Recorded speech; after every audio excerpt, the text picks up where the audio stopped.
Hey guys, it's Kevin Triforce, and this is my review for The Legend of Korra, Book 4 Balance, Chapter 7 Reunion. Now, in this one, we see Korra return to Republic City. She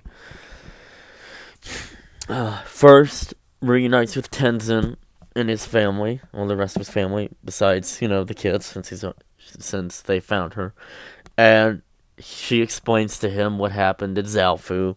Then she meets up with Asami, Mako, and Wu. Then, as they're talking, Wu decides to go to the bathroom, and the one time Mako doesn't go to guard him, he gets taken by Earth Empire loyalists, I guess is the best term to use.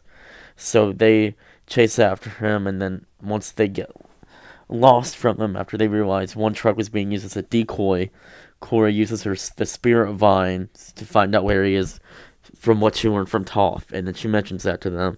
But it's Asami that says Toph. For whatever reason, they have Korra just say, "Oh, it's Lynn's mom." I'm like, why are they having Asami name drop Toph? And why isn't Korra just saying, "Oh, I learned it from Toph"? I don't know. It's a minor nitpick. Then,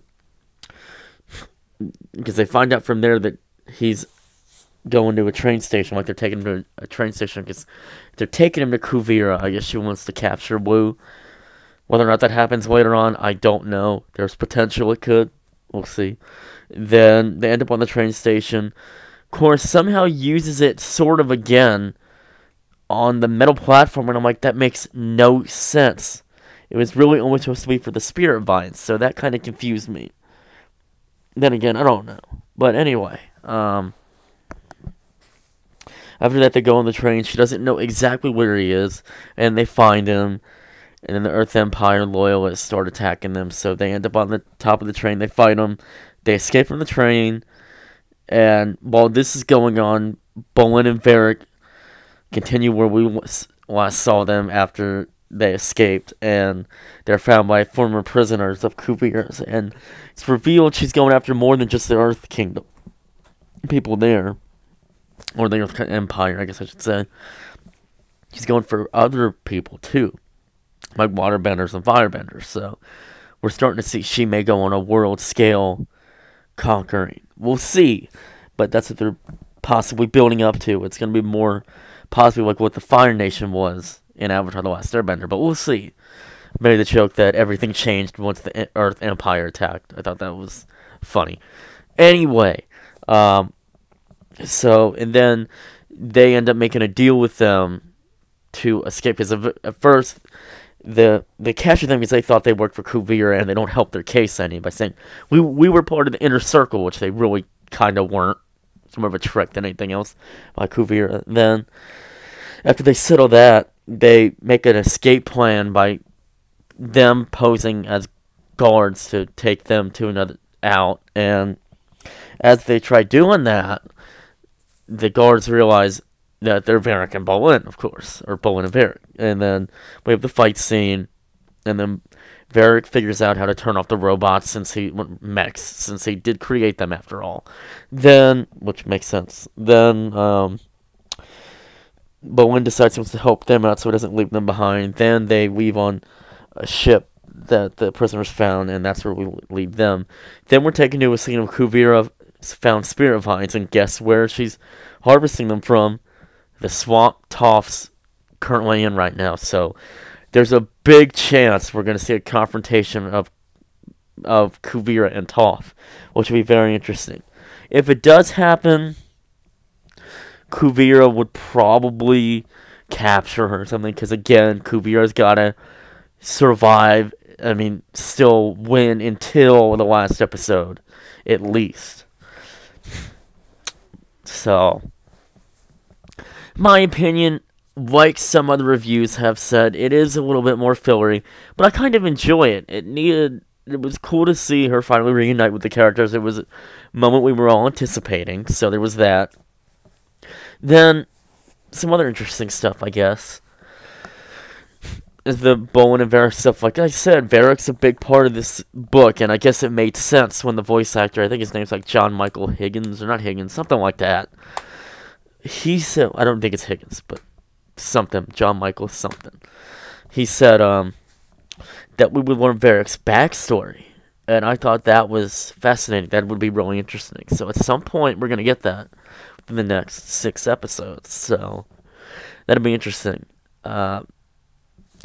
Honestly, out of the two, I guess I would say the Korra storyline was a little bit more interesting, but I agree they both kind of felt like B stories. There was no really A or B story. And that may have been, granted, it would have maybe helped if Kuvira had been in a little bit more of the episode. I would have liked that at least, but that would have been nice. But the voice acting is really good. I really do have to say, I really enjoyed it. Zelda Williams is phenomenal as Kuvira.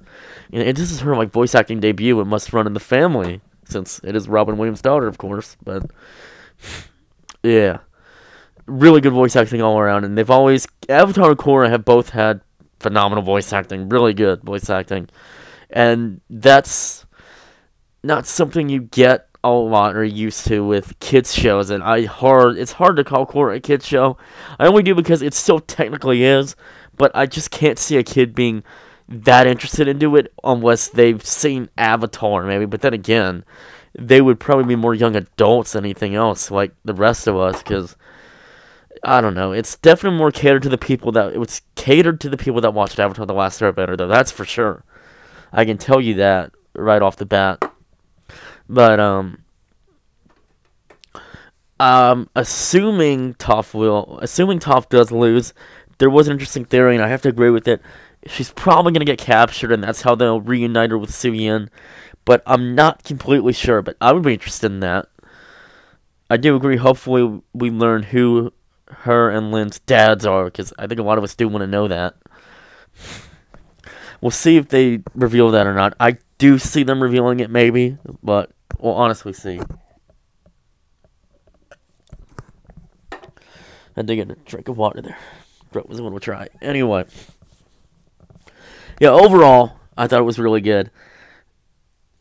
I do think with Bolin and Varrick, we need a game changer, because it's kind of same old now. And this has happened 2 or 3 times, so we need, or at least 2 times, so we need some different situation for them in terms of, I guess, character development stuff. Because Bolin especially, I think it's really gotten to the point where he's never had really that many serious moments. Honestly, I feel like they've had him joke too much. I would love to see an actual, legit, serious moment from him where he's not just joking around. Because it just feels like they don't do crap with his character except for when they gave him lava bending. I mean, he's really easily the most underdeveloped character out of the 4 main Team Avatar, at least. And that is a problem. So, and hopefully this is being fixed, because it needs to happen a little bit more. Like, there was some of it in there. It just needs to happen a little bit more. Like, while I don't mind the jokes, I do want him to take it a little bit more seriously, honestly. Varrick, kind of too. I would like him to, while he's the best comic relief of the show, easily, that's why I'm like, with him, it kind of works. And they're doing strides with his character that you get some of those dramatic moments. So, they're doing the right thing with Varrick, and I kind of wish that had happened with Bolin. But anyway, I will say this. I think it's progressing nicely, though, with their development. It just, hopefully, we see a lot more of it in the next episodes to come. But, I mean, that's probably honestly all I've got to say. I can't really think of anything else at this point about the episode. So, it really just could have been a little bit less filler, though, if I were to really complain about anything.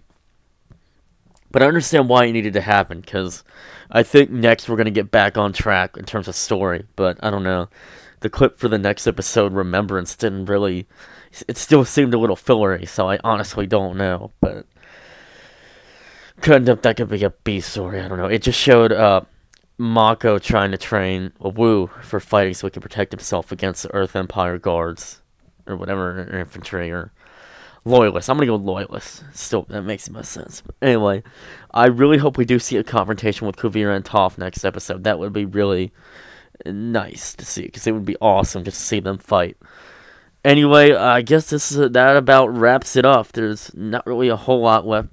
I think I've covered everything. So, this is Kevin Triforce. I'm signing off. I'll see you on my next because I was busy. So, I'll see you guys later. See you next time.